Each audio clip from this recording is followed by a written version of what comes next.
did conservative military image come about? You come out of the service. Walk us through sort of what was the impetus to put the band together? I always thought that, like, to me, the heaviest or like hardest bands were like these like really like extreme and fast like punk bands. To me, that was like, I listened to like metal and like black metal, and stuff like that for a long time.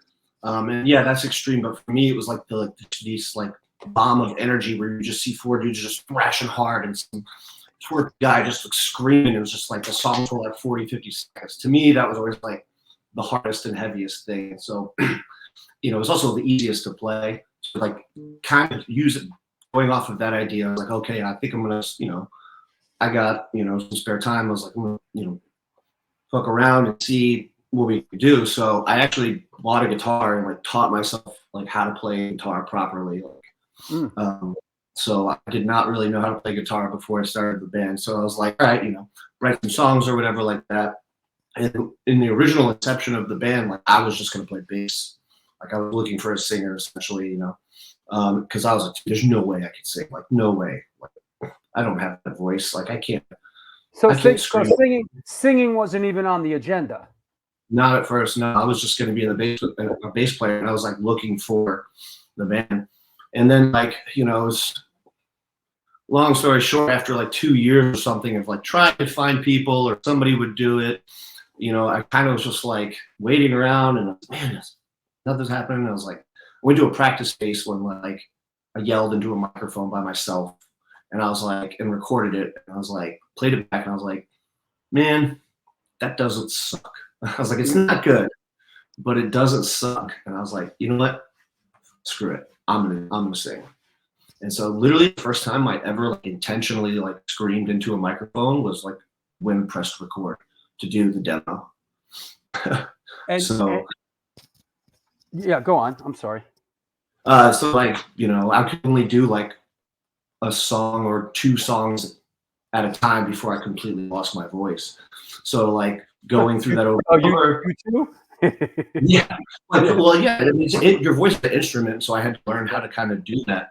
Right. So once I was able to yell into a microphone and hear it back and not want to like hang myself, I was like, we'll figure it out along the way. So that's kind of once I had hammered that down, like with doing the singing, then I was like, all right, we're a go. And so I played, I wrote songs and I played everything myself. Everybody wants to be in a band until it's time to be in a band, Right. Is that this first recording? Yeah, that one. Yeah. So this is pretty incredible. So you played everything on this, including drums? Yeah, but so with the drums on that, I didn't actually play the like a live drum set. I bought a like 16 pad MIDI pad, and I played like finger drums like on the pads and like all the fills and everything. Boop, bap, boop, bap, boop, bap, boop, bap. Yeah. Yeah. Dude, I'm not kidding you. Just for those songs, just to do like with those 5 songs or whatever, it took me 3 months. 3 months to get all the drums, because the drums were done first, and then I just recorded everything. So yeah, I was like playing like finger drums, and then I would play it back and hit the cymbal to like do the fill or whatever. And then after that, yeah, it was cool. When I was doing this record, I thought this is it. I was like, I had this idea, this vision. I'm gonna put it together in a full package. I'm gonna like put all of my energy into it, and then boom, it's out in the wild and it's done. And so like that was it. Once this like went out, I thought, all right, cool. I did that. It's cool. Maybe one day we'll play a show or something. Right. And it got legs, and like people kind of gave a shit about it, and I was like, whoa, crazy. And then it's a lot easier to get like people in a band when you have like a proof of concept. Sure. Absolutely. You know what I mean? Look, hey, a band or anything else for that matter, right? Yeah, right. Exactly. It's a business, right? Like I'm being a salesman, I'm trying to sell people on my band. So it's like, hey, you should join this band, right? I mean, I wouldn't want to be in a band. Somebody's like, hey, I got this idea. It's like, all right, cool, man. But if they come back and they're like, check this out, you want to be part of this? Well, then I'm like, oh yeah. And that was the idea. It's like, cool. Absolutely. It's the same as, hey, I'm you know, you want to make a film, go out and shoot a trailer, you know, Yeah, and yeah, then exactly. it's the same thing I'm doing right now with my Brooklyn heist film, Finders Keepers. We went out, I spent a couple bucks, we got I shot a trailer. Now, like you said, proof of concept Yeah. is really a key word. I And want to, it shows the person and shows them that you are sincere and you're actually like you give a shit and not just like, oh, I have this idea and I'm kind of bored. It's like, no, there's a lot more to it. well, Pete, well, that whole thing of like, you know, I have an idea or I have a pitch this is a new world we live in. Yeah. And when people Yes, come to sir. me now and say, hey, I have an idea for, you know, for a film or have an idea for a reality show, ideas don't do it anymore. You have to put together a sizzle reel, you have to put together a trailer, you have to put together a deck. I mean, this is the new era so I'd like, you know, in doing my homework, I'd like to quote you regarding you know, the EP. I was working on this project for myself for nearly a year before the Skinhead EP dropped in March of last year. I wanted to do this band for a very long time, but for one reason or another, I couldn't get it off the ground. Finally, I said, fuck it, I'll do it myself. When I dropped the album, I legitimately thought that was it. I put out something that didn't suck, and maybe some people will hear it, but it just took off and kept getting more traction. People were stoked on it. From there, I was able to assemble a band with some of my favorite people and closest friends. Yeah, that mean can't be said. I said it like that once, and that can't be said. Yeah, that's sort of the in granite. So once this came out, what I wanted to, so what format? At first, you just put it out yourself. Did you just release it digitally? Was it a cassette? How did it come out at first? Yeah, I just put it out on Spotify. Right. And it wasn't originally on Bandcamp, and then like we kept getting deleted and banned from Bandcamp. So I just was like, screw this, I'll just do it on Spotify. So I put it up on Spotify, and then yeah, I mean, did I want to put it out on vinyl? Like absolutely. Sure. You know, I had like the full artwork already done, the insert and everything. Mm-hmm. But I didn't know like what, you know, there's 1,000 bands. Like, what am I gonna do? Like, go, you know, message some label and be like, hey, would you put this out for me, please? You know, so I just put it out streaming, and then like I think it was like maybe a month after it was up, Lionheart messaged me and was like, hey, is there plans for a physical release for this? And I was like, I mean, there's no plans, but I would like to. And did you know who Lionheart was? Were they on your radar screen at all? Were you familiar with other releases? Yeah, I was familiar with Lionheart for sure. Okay. Previous releases. Right on. So I was excited because I was like, oh, this is cool. Like they got a built-in audience essentially. And I was like, but you know, I didn't know how serious it was. It was just a kind of a message. And I was like, yeah, for sure. And then Christian was like, yeah, I'd love to do it. And I was like, well, let's do it. And so, you know, it was like 4 or 5 months later, and then, you know, we stayed in touch and did everything. And then he put it out. And, you know, once that Lionheart did the physical release for it, I was like, boom, like that was really when it started like getting legs. But Anthony from Battle Scarred put out that EP on cassette as well. So that was on the cassette like a month before it came out on vinyl, I believe. So you put it out basically digitally. Anthony stepped in as a cassette release in the States and Lionheart as vinyl in Europe. Yeah, for sure. And yeah, he put that out. Hey man, not bad out of the gate, man. I mean, that's great. Oh, for sure, man. It's awesome. Like I would have been happy right there, dude. I would have been like sick. Right. This deep thing just kicked ass. You know. And then off of the reception of that 7-inch with Lionheart, Christian from Lionheart was like, hey, if you ever do anything again, like I want to do it. And I was like, all right, cool. Well, funny enough is I've already got 5 other songs done. And so he put out the next album, Summertime Skinhead. Was this, I believe, the next release? Was it Summertime Skinhead? Yeah, that was the next one. So most of those songs were actually written around the same time that I did the demo. But I was like, well, I don't want to put out like, you know, a full length as a first release. I was like, that's kind of odd. So like these songs were kind of like the ones that either weren't finished or didn't make the cut for the demo. Sure. by this time, so this only came out, I think, like 4 or 5 months after the demo. Wow. By this Right time, on the heels of it. yeah. Well, I mean, like you were saying earlier, it's a different climate, man. Like you can't just like put something out and then just cruise on it. There's thousands of things vying for your attention and your energy at all times. Like everyone is fighting for you. So if you are not relevant in the front of people's brains, they're going to be just not even intentionally. They're just going to be like, they're going to forget about it. But, oh yeah, I forgot about this, right?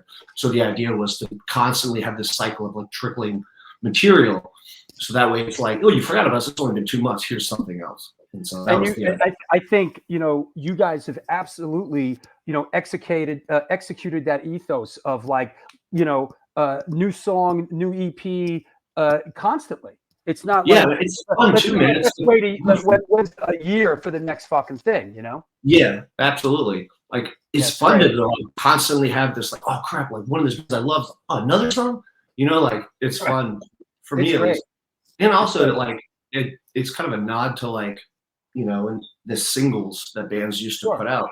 Like I love the Smiths and I love Morrissey. I don't really like Smith's full-length albums. Like they're not that good. All their best songs are singles that we put out, and then all of my favorite like releases are compilations of all their singles. Like for me, so that was kind of an inspiration for it was to be like, boom, boom, boom, Like reminds me of like the Clash, the early Clash stuff. They would put out singles and EPs and flexi discs and just really, just keeping the flow going. You mentioned that once the release was out, then you could kind of circle back and put a band together. Tell us about like what was the process of that, and who did you reach out to? So after the demo came out, is when I met Frank, our drummer, and so I met him, and like we were buddies, but I didn't even know he played drums until I saw this band called Skinhead played their very first show in Florida, and I was there, and I saw Frank playing drums for it, and I was like, oh my god, I didn't know this dude played drums, because like him and I are like we are like one and the same when it comes to music and like how we approach music, and we're like big riff nerds, and we listen to all these weird sorts of songs. So we had all like loved talk shop, and when I saw him after the show, I was like, dude, I didn't know you played drums. I was like, you're fucking awesome, dude. And I was like, hey, I got this project, this band going on. I was like, would you be interested in playing drums? And he's like, yeah, absolutely. And so, when I said it to him, he was like, oh shit, like, oh, there's already a band going on here. He's like, yeah, I'm all in. And I was like, awesome, dude. So Frank was the first guy that I got like to be in the band. It was just maybe like a month or two. Oh, you know what? Actually, I don't even think the demo was out then. It was like right before it came out. So he plays drums on Summertime Skinhead. That was like his first, like he's played drums on everything ever since then. So Frank, and he's still playing with you. He's still playing with you to this day. This is like it's my like kind of like my passion project or my like idea, but this is not like my band. You know what I mean? Like the band, like the guys that you see on stage like with us, it's the same dudes who've been in the band the entire time and will always be in the band. Like I'm really adamant about like I want this rotating cast of like yes men. It's like the whole point of a band is that a band, like a collective group. These are all my friends, like who are all talented, and like it's been the same band from our first show, and it always will be. Like, right on. You know what I mean? And that's you, Chris, Frank, and Austin from Haywire, right? Yeah, and Chase as well. Chase plays bass. Yep, that's the band.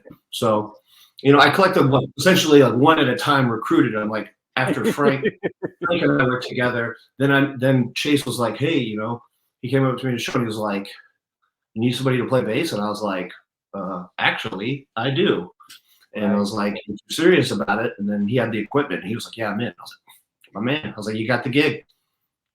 It just fell together like that. That's great. Yeah. And like everyone's been friends with each other before the band. So that was also like pretty crucial. There's already that element of familiarity. That helps, man.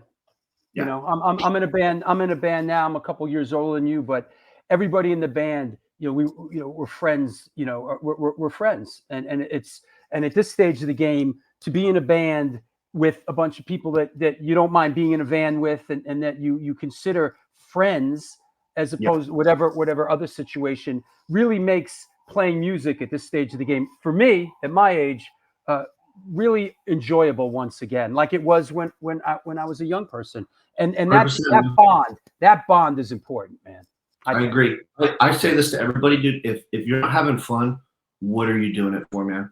If you are miserable or something that's not cool, or you're just dragging along or whatever, it's like, dude, do something else. Like, if you're having fun doing that, I don't know what to tell you, man. Like, figure it out. Go do something else. Like, I'm having fun, like, with this band. I'm having fun with these guys. Like, this is the whole idea, man. Like, life is filled with a lot of stress and chaos and tough. Like, I want to have fun. You know what I mean? Like, I'm still be responsible, still get the job done, but I want to have fun, dude. I ain't got time for like, crapping around with some other bush league stuff, dude. So I'm having fun. That's the idea. And you know what's awesome is when you're having fun, all the other stuff, like, it gets so much easier. Absolutely. I'm down to put up with, like, long drives, bullshit, sleep, or just regular stressors of being there. I'm down for all that if I'm having fun.